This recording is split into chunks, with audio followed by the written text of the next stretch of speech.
বেগম খালেদা জিয়া দীর্ঘদিন যাবত সুস্থ, আল্লাহ তুমি তাকে পুরা সুস্থতা দান করে দিও আল্লাহ, তুমি তার নেক হায়াত বাড়াইয়া দিও আল্লাহ।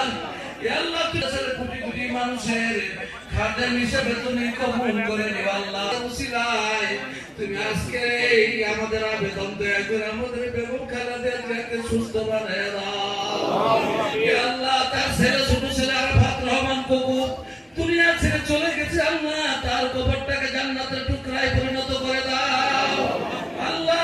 আমাদের ইয়া আল্লাহ ভারপ্রাপ্ত চেয়ারম্যান আগামী 25 তারিখ বাংলাদেশে প্রত্যাবর্তন করবে, ইয়া আল্লাহ আমরা যেন সুন্দরভাবে সঠিকভাবে আমরা তাকে স্বাগতম জানাইতে পারি, আমাদের সেই সুযোগ সেই তৌফিক আমাদেরকে দান করো আল্লাহ।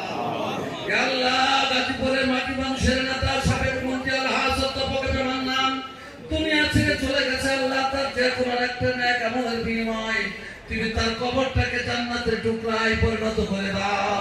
ইয়া আল্লাহ তার সাথে শহীদ আছেন বেগম সাজেদা মান্নান, ইয়া আল্লাহ গাজীপুরে তুই আসনের প্রার্থী, ইয়া আল্লাহ মঞ্জুরুল করিম রনি বিজয়ী দান করে দাও। আল্লাহ দোয়া করতেছি আল্লাহ তুমি তাকে দয়া করে তুমি তাকে আল্লাহ মুহাম্মদুর রাসূলুল্লাহ। সবাই বসে থাকেন।